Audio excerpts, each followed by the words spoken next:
শুধু এইটুক কোন যে সুদখোর মসজিদে ঢোকা পারবো না। দেখেন আপনি মসজিদে এমন জিনিস সমাজ আপনাকে সত্য বলতে দিবে না। সমাজ আপনাকে সত্য বলতে, আপনি সত্য বললে দেখেন সমাজের যারা নাকি মোরল আছে তারাই আয় পয়লা আপনার কলার ধরবো, আপনার গলায় ধরবো। কারণ এরাই এই যে চুরি দৌড়ামি বাটপারিটা করে। আর সত্য করলে তো তাদের বিরুদ্ধে সর্বপ্রথম কথাটা যায়। আপনি দেখেন মুসা নবীর বিরোধিতা কোনো সাধারণ মানুষ করে নাই। ওই সময়কার যারা সম্পদ জমাকারী ফেরাউন মানে সম্পদ জমাকারী, এই সম্পদ জমাকারীরা করছে, রাজাই করছে। মহানবীর বিরোধিতা কোনো সাধারণ মানুষ করে না। মহানবীর চাচা, ফুপা তো ভাই, খালা তো ভাই, এরা করছে। মহানবীর চাস্তো চাচারা করছে। আবু জেহেল চাস্তো চাচা, আবু লাহাব আপন চাচা, সাহেবা, উকবা, জুলখাইস, মুগিরা, উতবা, ওয়ালিদ বিন উতবা, তারপরে জায়াম, মারহাব, এরা সবাই করছে। তো এই যে জিনিসগুলো আপনি একটু খেয়াল করেন, সমাজ সেই রেওয়াজ কি চলে গেছে? না, এখনও আছে। আপনি আপনার গ্রামের সত্য কথা কয়ে দেখেন। শুধু এইটুক কোন যে সুদখোর মসজিদে ঢোকা পারবো না। দেখেন আপনি মসজিদে ঢোকা পারেননি। যে আলেম কইব সুদখোর মসজিদে ঢোকা পারবো না, ওই আলেমই মসজিদে থাকা পারবো না বেরি করে। যদি কন আপনি খারায় ঘুষখোর মসজিদে ঢোকা পারবো না, দেখেন আপনি থাকেন না ঘুষখোরে থাকে। চোরে মসজিদে ঢোকা পারবো না। চোর মানে এটা না যে রাতের বেলা সিং খুঁজা চুরি করে, তা না। যে অবস্থান আছে ওখানে যাই দিকু দিকুর ওইটাই চুরি। সত্য কথা কইলে পরে দেশে থাকবার পারি না।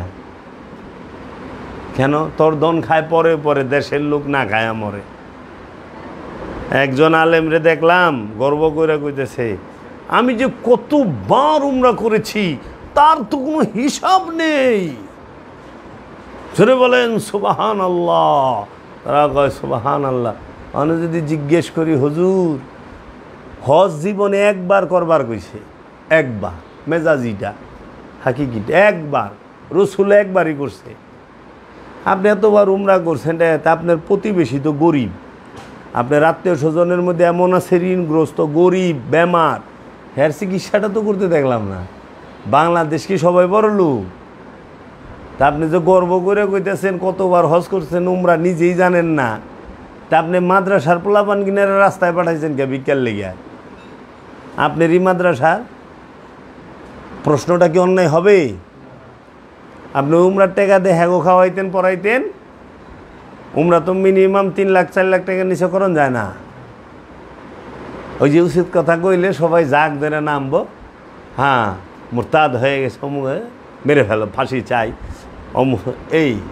কিন্তু না, মানবিক দিক দেখেন, এগুলো হলো অহংকার করেন না। আমাদের দেশের এখন হাল হয়ে গেছে এরকম।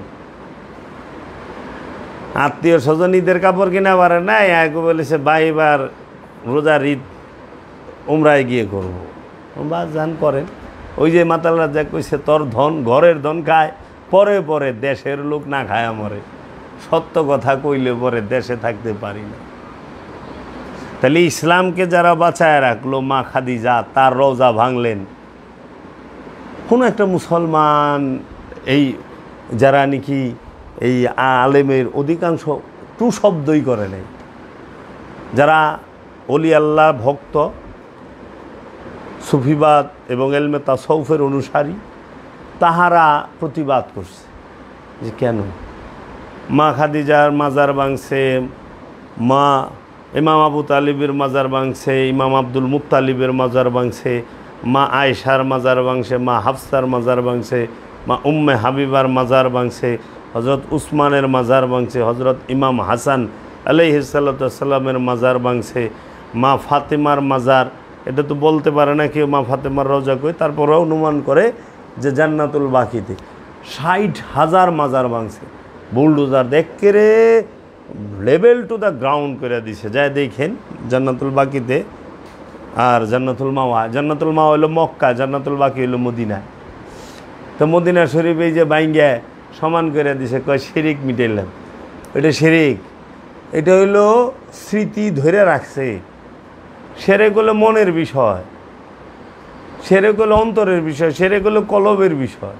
সেরেক কোনো দিন মাটির বিষয় না, কবরের বিষয় না।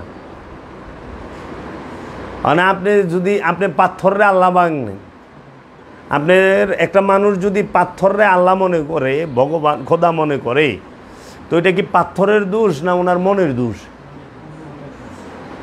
তো হ্যাঁ, পরিবর্তন করব, ভাঙবো কি মন না পাথর? তো মানুষ তো মন না পরিবর্তন করে পাথর ভাঙতেছে।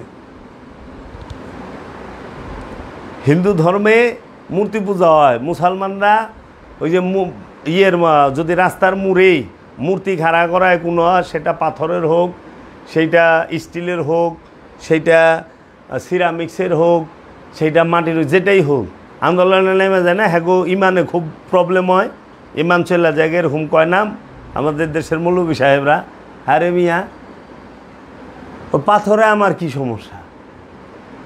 ওটা মূর্তি থাকবে, ওটার মধ্যে তো ইমান না, ইমান হইলে আমার মনে, ইমান হইলে মনে।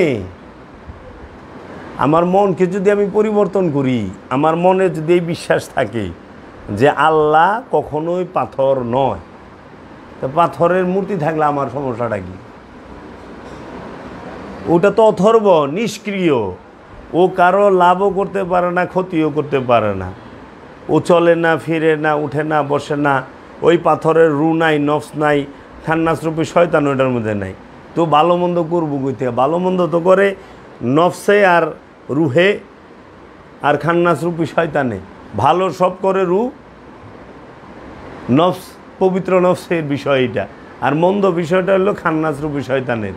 তো এই পাথরের মূর্তির মধ্যে নফসও নাই, খান্নাসও নাই, রুও নাই, কিচ্ছু নাই, ওটা নিষ্ক্রিয় হাজার পাথর। পাথরের মূর্তি তো সমস্যা কই? মনের মধ্যে যে লোভ নামক মূর্তি রাখছি, এইটাই ভয়ানক। মনের মধ্যে যদি লোভ থাকে, আমি এই লোভে একটা মানুষের বাড়ি দখল করে লয়ে পারি, একটা এতিমের হক খায়া ফেলায় পারি, মনের লোভে আমি বিধবা ভাতা খায়া ফেলামু। মনে যদি লোভ থাকে, আমি প্রতিবন্ধী ভাতা খামু, প্রতিবন্ধীর ভাতাটা খায়া ফেলাই। আমি মনের লোভ যদি থাকে, আমি এতিমের হক খায়া ফেলাই। তো ভয়ঙ্কর মূর্তি কি পাথরের রাস্তার মুড়েরটা নাকি মনেরটা? রাজু ভাস্কর্য সে তো কেউ হক খায় নাই, কিন্তু রাজু ভাস্কর্যের আশেপাশে যে সমস্ত বাড়িঘরের মালিকেরা আছে, হেরা কিন্তু অনেকের হক খায় আলাইছে। বাবা হেললে গা কাবা ঘরের একটা মূর্তিও উহুদে যায় নাই যুদ্ধ করবার, কিন্তু আবুল আহাব, আবু সুফিয়ানের মনের যে অহংকারের মূর্তি, হ্যাঁ কিন্তু উহুদ পাহাড়ে গেছে গা রসুলরে মারার লেগে। বুঝাইছে এই কথা? তাই মূর্তি কোনটা? মূর্তি হলো মনের মধ্যে অবস্থান করে, কলবের মধ্যে অবস্থান করে। লোভ সে একটা মূর্তি, অহংকার সে একটা মূর্তি, কাম সে একটা মূর্তি, ক্রোধ সে একটা মূর্তি, তারপরে আপনার মোহ, এটা একটা মূর্তি। এর লেগে লোভ ভালো মন্দ করতে পারে, অহংকার সে মন্দ করতে পারে, তার ক্ষমতা আছে, প্রচণ্ড ক্ষমতা, সে একটা মানুষকে শেষ করে দিতে পারে। এর জন্য মহানবী কইছে, একটি শুকনো কাঠকে যেরকম আগুন খেয়ে ফেলে একটি কাঠের টুকরারে, অহংকার ঠিক সেই রকম মানুষের মানবীয় গুণগুলো খেয়ে ফেলে, মানবীয় গুণ থাকে না। বাবা গো, ইসলাম এটা হইল শান্তি। আপনার জন্য কি প্রশ্নটা করছিলেন? দুইটা অনুবাদ করে রাখছে অশিক্ষিত, এটা আমার যুক্তিতে আসলো না। উম্মি যদি অশিক্ষিত হয়, এর থেকে আল্লাহ রাসূল নাযিল করে। আরেকটা বিষয় থেকে জান্নাতের নিচে নহর সমূহ, জান্নাত তো বললেন যে দুনিয়াতে নিচে যে ঝর্ণা দ্বারা নহর সমূহ হাকিকত। এখন উম্মি রাসূল সাল্লাল্লাহু আলাইহি ওয়াসাল্লামের সম্পর্কে আল্লাহ কোরআনে বলছে যে ইউসাব্বিহু লিল্লাহি মা ফিস সামাওয়াতি ওয়া মা ফিল আরদিল মালিকুল কুদ্দুসুল আজিজুল হাকিম ওয়াল্লাযী ইসবাআসা ফিল উম্মিয়িনা রাসূলাম মিনহুম ইয়াতলু আলাইহিম আয়াতি ওয়া ইউযাক্কিহিম ওয়া ইউআল্লিমুহুমুল কিতাব ওয়াল হিকমা ওয়া ইন কানু মিন ক্বাবলু লাফি দালালিম মুবিন।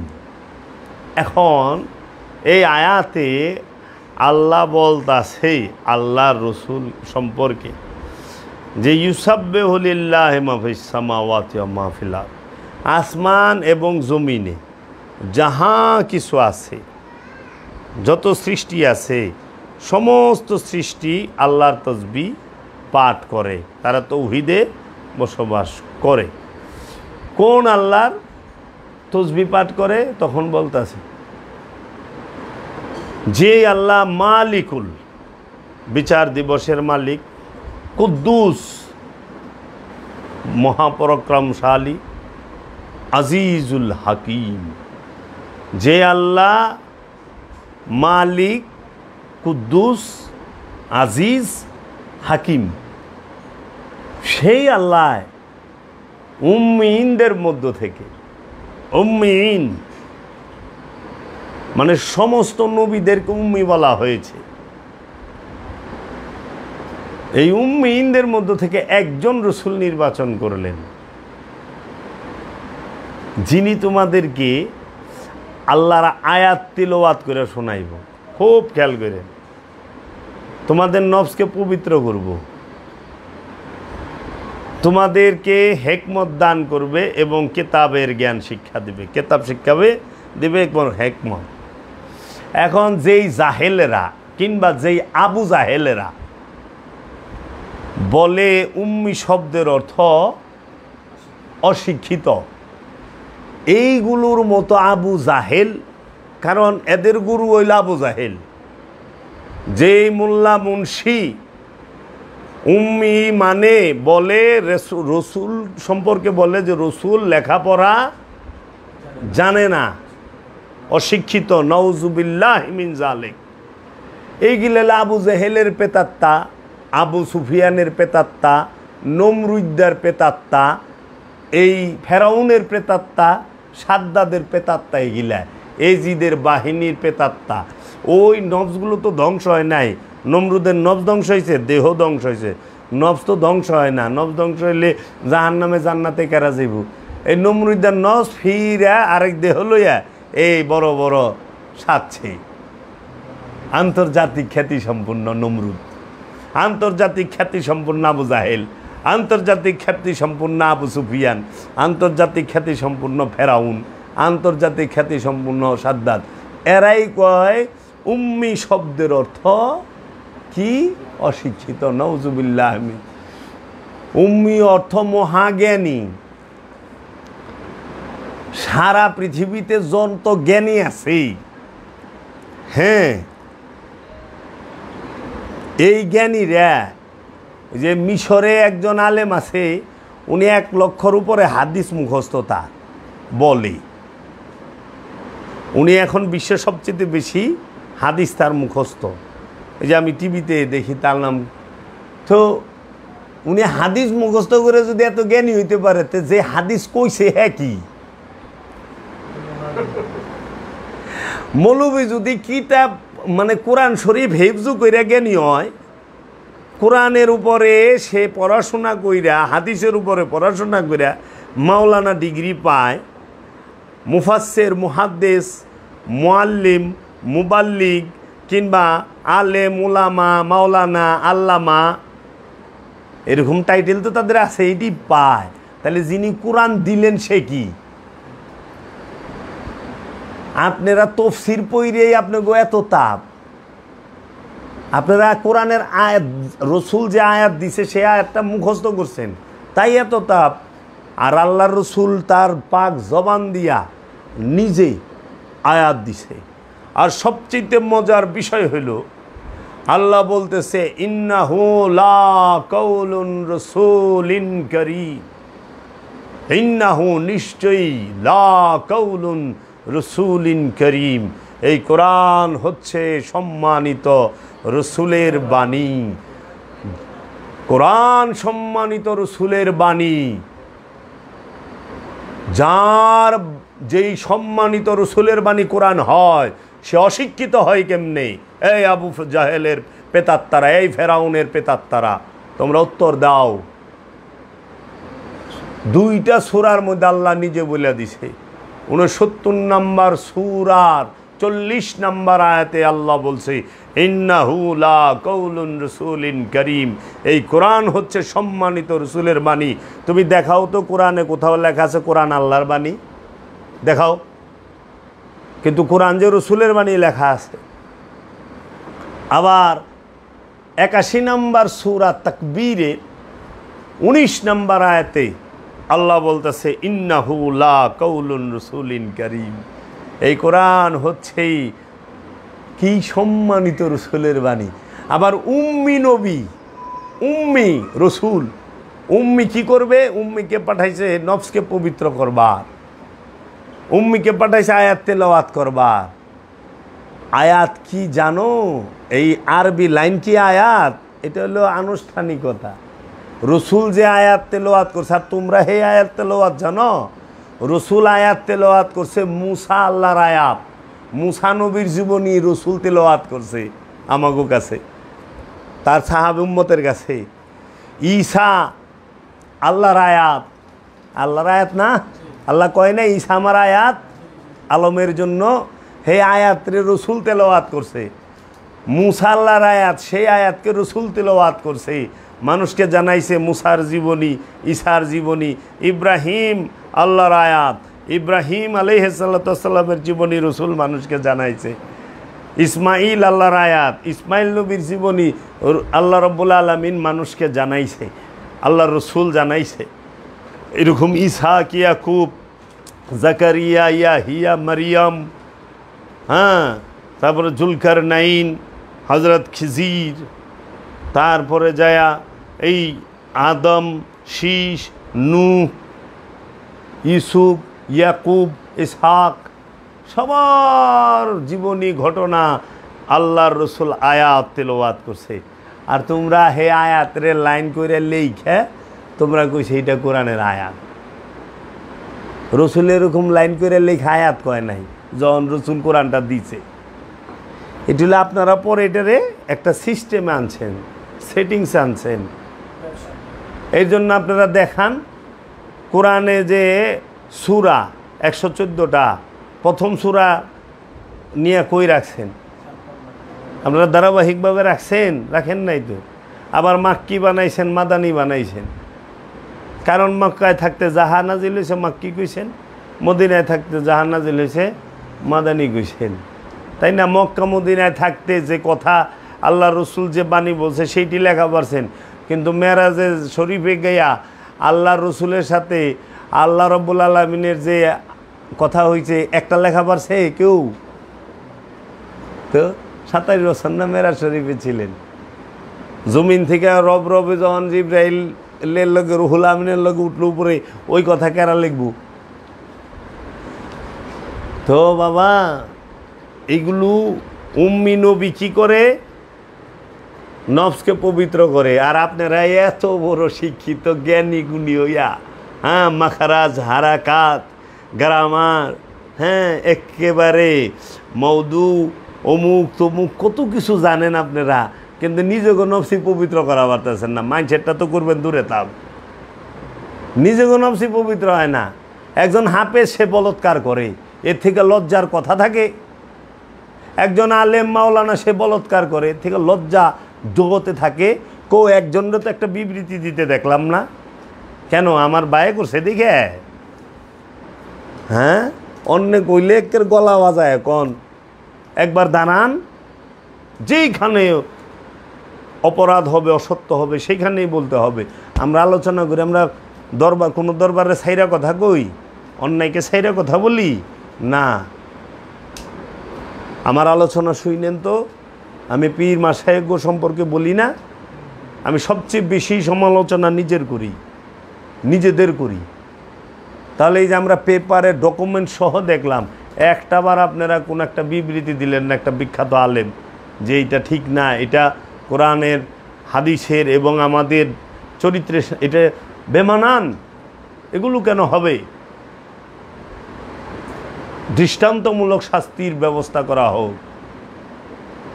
জিনা করলে পাথর মাইরা ভালাইবেন, তো বলৎকার করলে কি করবেন? একটারে তো পাথর ফেঁকা মারলেন না, কি কইবেন? উম্মি নবী হ্যাঁ বলে অশিক্ষিত, আপনার শিক্ষিত নওজুবিল্লাহি মিন জাল, আপনারা শিক্ষিত নিজের নফস পবিত্র করলো, মাইন্ডসেটটা তো দূরে থাকেন। তারপরে উম্মি নবী কি দিবে? কিতাব শিক্ষা দিবে।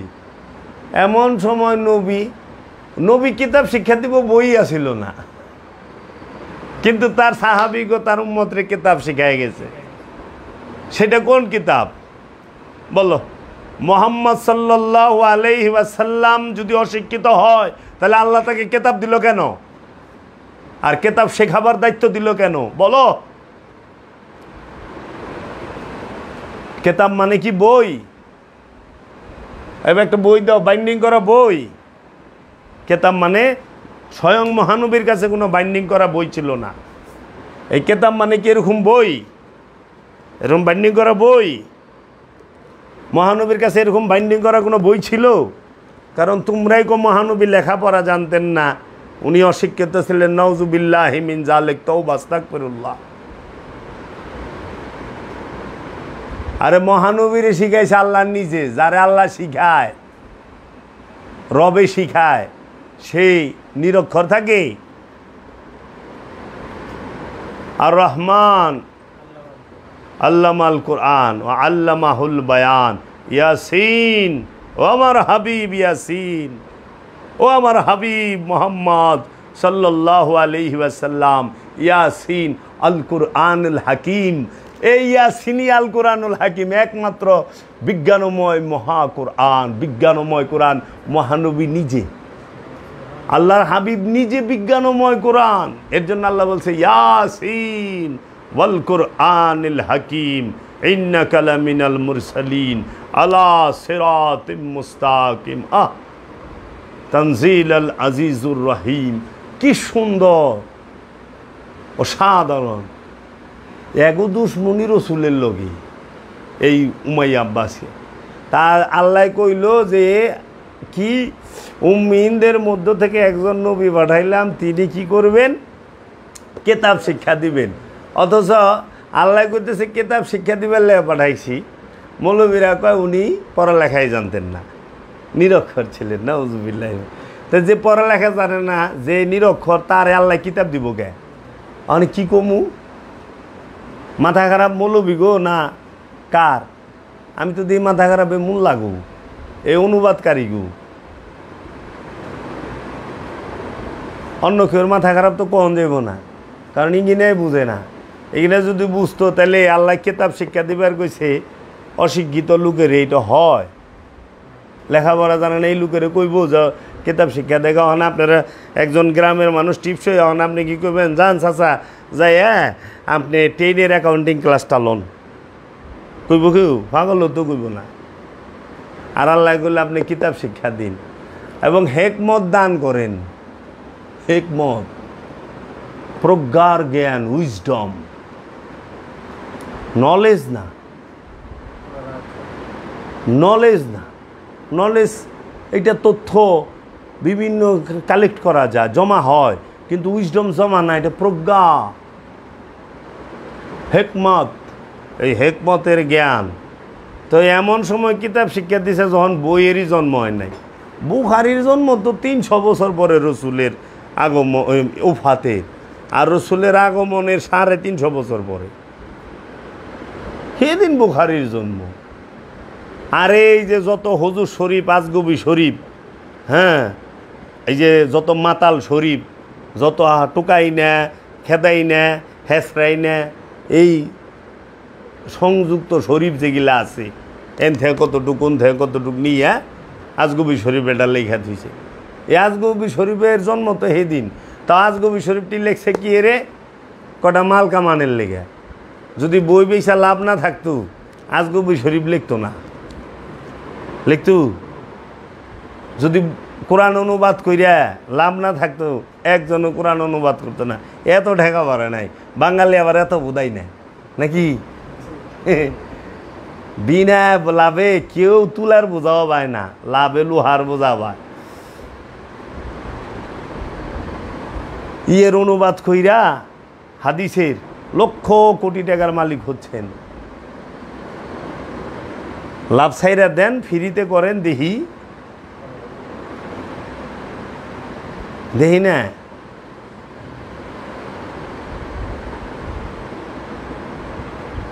নামাজ পড়লে পরে টেকা দেওয়ানো লাগে না, টেকা আহেও না। যে 1 বছর নামাজ পড়ছে সরকারের তরফ থেকে কিংবা কোনো আন থেকে এটা সাক্ষী দেওয়া হলে 2-1 লাখ টাকা দিব। এলে মানুষ মন ইচ্ছা মতো করে, মন চাইলে পড়ে, মন চাইলে পড়ে না।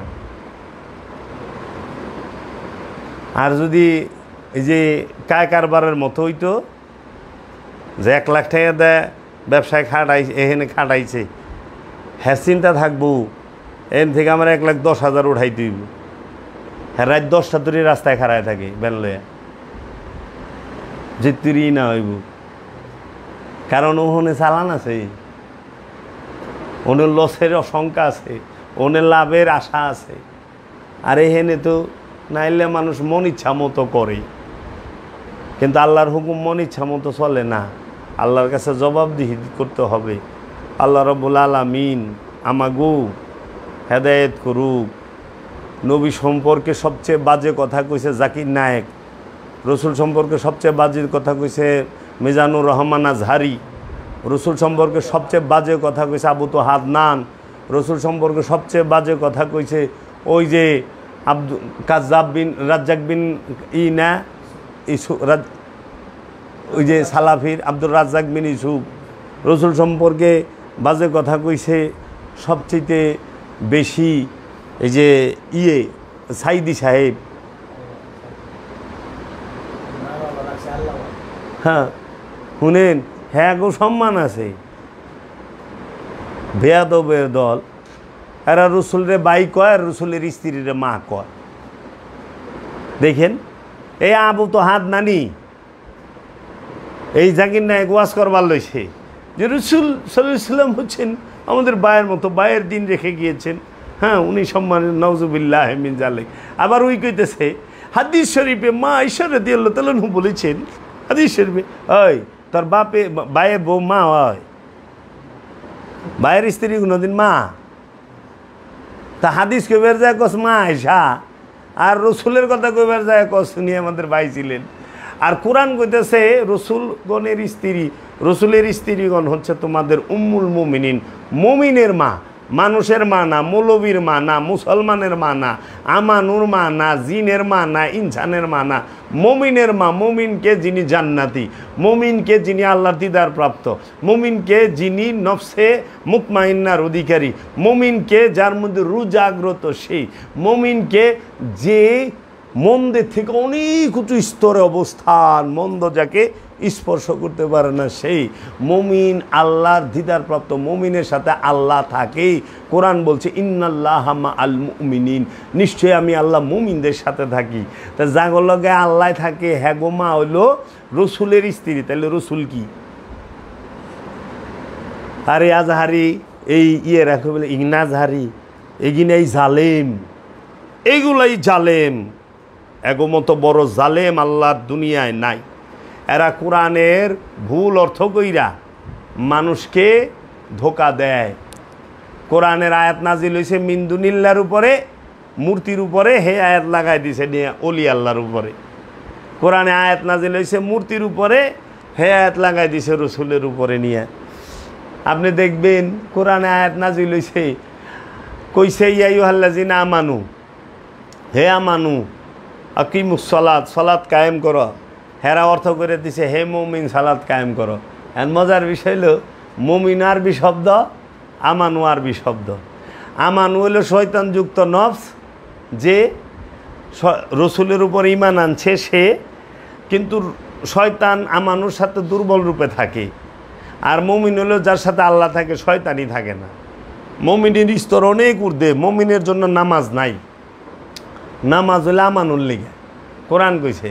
মানে আপনি প্রতিটা আয়াতে দেখবেন আমানুর বাংলা অর্থ মুমিন দা করছে। আমানুর বাংলা মুমিন খুলেন, এই যে কোরআনের মধ্যে 2 নাম্বারই করছে অনুবাদে অর্থে। মুমিন অর্থ মুমিন, আমানু অর্থ আমানু। আমানুর বাংলা সাধারণ বিশ্বাসী, প্রাথমিক বিশ্বাসী, আর মুমিনের বাংলা পরিপূর্ণ বিশ্বাসী। আচ্ছা, আপনি যাইবেন সূরা বনী ইসরাইল খুলবেন, আছে ওয়াকিমুস-সালাতা লিদুলুকি শামসি ইলা গাসাকিল লাইল ওয়া কুরআনাল ফজরে ইন্না কুরআনাল ফজরে কানা মাশহুদা। এই কোরআনের বাংলা করে দিছে নামাজ। কুরআনাল ফজরে ওরা বানায় দিছে ফজরের নামাজ। নামাজ ফার্সি শব্দ, বাংলা হলো সংযোগ যোগাযোগ, আরবিতে হলো সলাৎ। তখন তো সলাৎ শব্দ না, আছে কোরআন, আর কোরআন অর্থ কোরআনই, আর সলাৎ অর্থ সংযোগ যোগাযোগ। কোরআনের বাংলা কি আজ পর্যন্ত কয়ে পারে না। কোরআনের বাংলা অর্থ আমার কাছে আয়, আমি কই দুমনি তো আগে লোক তাহলে হ্যাঁ কোরআন রে নামাজ বানায় থইছে। আচ্ছা, আপনি দেখবেন যে এনে রুহের কথা কইছে, এই রুহের জিবরাইল ফেরেশতা বানায় থইছে, বুঝছেন? আল্লাহ কইছে ইন্নাহু লাকাউলুন রাসূলিন কারীম। দেখেন সূরা তাকবীরের 19 নম্বর আয়াতে ও অর্থ করে দিছে এটা সম্মানিত বার্তা বাহক জিবরাইলের আনিত বাণী। তো তুই জিবরাইল আমদানি করলি কই থেকে? জিবরাইল তো বাংলাও না, ফেরেশতার নাম। ওই আয়াতের মধ্যে ইন্নাহু লাকাউলুন রাসূলিন কারীম, এনে জিবরাইল শব্দটা পাইছেন, রসুল পাইছেন, কারিম পাইছেন। তাহলে রসুলের বাণী জিবরাইল লাগাই দিছে। তা আল্লাহর গিরে আল্লাহর উপরে খোদাগিরি করছে না, চাটা খান। তারপর আবার দেখবেন আরও যে আল্লাহ কইছে সূরা হিজরের 99 নম্বর আয়াত কি, ওয়াবুদু রাব্বাকুম হাত্তা ইয়াতিকাল ইয়াকিন। তোমরা বিশ্বাস অর্জিত হওয়ার আগ পর্যন্ত ইবাদত করো। ইয়াকিন, ইয়াকিন আরবি শব্দ, ইয়াকিনের বাংলা হইল বিশ্বাস। হেরা এটার বাংলা অর্থ করে থিসে তোমরা মৃত্যুর আগ মুহূর্ত পর্যন্ত ইবাদত করো। তে ইয়াকিন অর্থ মরণ। এটা বিশ্বের কোন ভাষায় করছ? এই তোর মোল্লার খেতায় আগুন। হ্যাঁ, এখন ধরা খাইছেন না? এগুলার বাংলা কোরআনের অনুবাদ গিলাও ভুলে ভরপুর। স্বয়ং ইসলামিক ফাউন্ডেশনেরটা ও অনুবাদকারী এত বড় বড় এক সাংগারি করে ডিগ্রি, আগে পিছে হাকানি হুকানি ঢাকানি এইরকম বিরাট বিরাট ডিগ্রি তাদের, কিন্তু কইরা থইছে ভুল। ইয়াকিন অর্থ মৌত বানায় থইছে। মৌত আরবি শব্দ, মৃত্যু বাংলা, কতাল, মৌত, জবে, নহর, সাআত, এগুলো ভেবেন কই সাধারণ মানুষ ভুল তো করবই।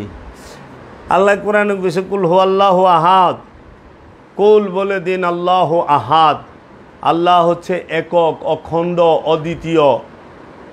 আহাদ শব্দের অর্থ হলো একক, আর হেরা করে থইছে আল্লাহ এক। দর্শনিক চেঞ্জ। এক যদি হইতো তাহলে ও শব্দটা আরবিটা হইতো কুল হু আল্লাহু ওয়াহেদ। ওয়াহেদ অর্থ এক, আহাদ অর্থ একক। ওয়াহেদ অর্থ এক, আহাদ অর্থ অখণ্ড, অদ্বিতীয়, স্বয়ংভূ। যাইবেন কই? আহাদের অর্থ হেরা ওয়াহেদ করে থইছে। আহাদ শব্দের অর্থ একক, একক রে হেরা এক বানায় থইছে। যাইবেন কই? আরও আছে। তারপরে নাহানু মানে আমরা, হেরা করে থইছে আমি।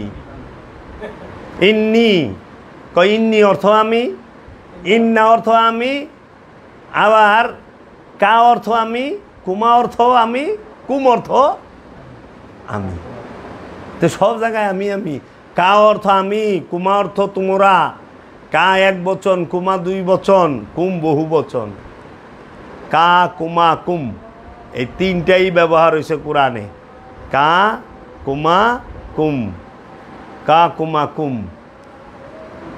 এক বচন দুই বচন বহু বচন। যেটা আমাদের ভাষায় বাংলা ভাষায় আছে এক বচন বহু বচন, কিন্তু আরবিতে কোরআনের ভাষায় এক বচন দুই বচন বহু বচন। ফাবিআই আলাই রাব্বিকুমা তুকাজ্জিবান, কারণ তোমরা কোন কোন নিয়ামতকে অস্বীকার করবে? জিন আর ইনসানকে বলতে আছে আল্লাহ। তা এখন কেন কোরআনে 3 বচন? কারণ আমাদের ভাষায় 2। কেন? এটা হলো ভাষা, আর কোরআন হলো দর্শন। কোরআনটা সার্বজনীন, সবার জন্য। কোরআনের হুকুমগুলা বিশেষ ব্যক্তিদের জন্য, কিন্তু কোরআনের ডাক সর্বজনীন। এলে বলছে কোরআন হচ্ছে হুদাল্লিন নাস, মানব জাতির হেদায়েত। আর রসুল কি? যিনি রসুল তিনি সমস্ত আলমের রহমত। আবার এই কিতাব হচ্ছে মুত্তাকির জন্য হেদায়েত। বাবা, অনেক বিষয় আছে, যদি এরকম করে ধরেন একটা একটা করে। আল্লাহ কইছে আমি ফেরেশতা জাতি ছাড়া আগুনের অধিবাসী বানাই না। মৌলবেহন অর্থ করে দিছে ফেরেশতাদেরকে দুজকের প্রহরী বানায় রাখবো। তো দুজকে আবার প্রহরী লাগবো কে? চুলার মধ্যে প্রহরী লাগবো? দুজকের প্রহরী ফেরেশতারা বানাইতেছে। তাই আপনি যদি চুলার পারে থাকেন, চুলার তাপ লাগবো না? লাগবো না? আপনি বাবুর্চি রান্না করতেছেন, আপনার আসলে আগুন লাগে না, কিন্তু আগুনের তাপটা তো লাগতেছে। কি কইবেন? এগো বলার কিছু নাই। এরা কিতাব রে কোরআন বানায় রাখছে, কোরআন রে কিতাব করে নামাজ বানায় রাখছে। আল্লাহ কইছে কিতাব আর কোরআন দুইটা দুই বিষয়, হেরা বানায় থুইছে এক। আল্লাহ কইছে কিতাবের মধ্যে কোরআন সংরক্ষণ করে রাখছি। মানে সবাই জানে কিতাব অর্থ কোরআন, কিতাব অর্থ কোরআন। বাবা জাহাঙ্গীর না এলে তুই কিনা ঢাকাই থাকতো, আর আমি যদি না প্রচার করতাম প্রচারই হইতো না। বাবা জাহাঙ্গীর একটা প্রচার করে না তো বই পায়, হেরা তো খুব জাননেওয়ালা।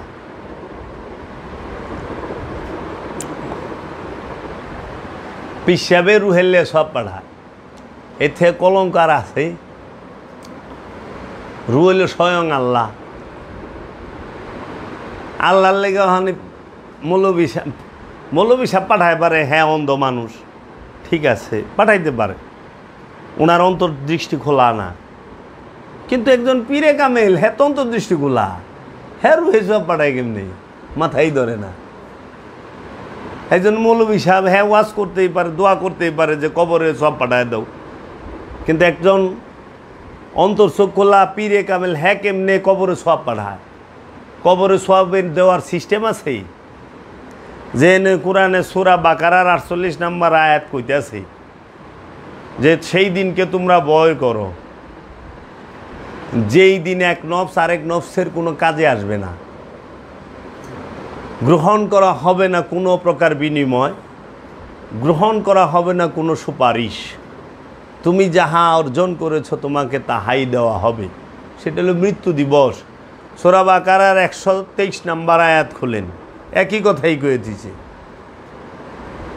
তারপরেও এরা আরও আছে অন্য সূরা, তারপরে এরা কবরে সোয়াব নজর পৌঁছায় দেন, কবরে সোয়াব নজর পৌঁছায় দেন, কবরে সোয়াব নজর পৌঁছায় ফেরেশতা দিয়া পার্সেল। কবরে সব নজর পাঠাইবার গুলো কেরা? আল্লাহ কোন হানে কইছে কবরে একটু সব পাঠাও? মানে একজনে প্রশ্ন করছে, এই মা বাপরে যে দোয়া করবা কইছে, তা আমি কইলাম প্রশ্নের উত্তরটা এখন দিই। মা বাপের যে সব পাঠাইবার কইছে, দোয়া করবা কইছে, এটা কি মইরা যাওয়ার পরে না বাইসা থাকতে? রব্বানা আতিনা ফিদ দুনিয়া হাসানাতাও ওয়া ফিল আখিরাতি হাসানাতাও ওয়া কিনা আযাবান নার। এই দোয়াটা কি মরণের পরে করবার কইছে না আগে বাইসা থাকতে? আচ্ছা, রব্বির হামহুমা কামা রব্বায়ানি সগীরা, এটা কি? মরণের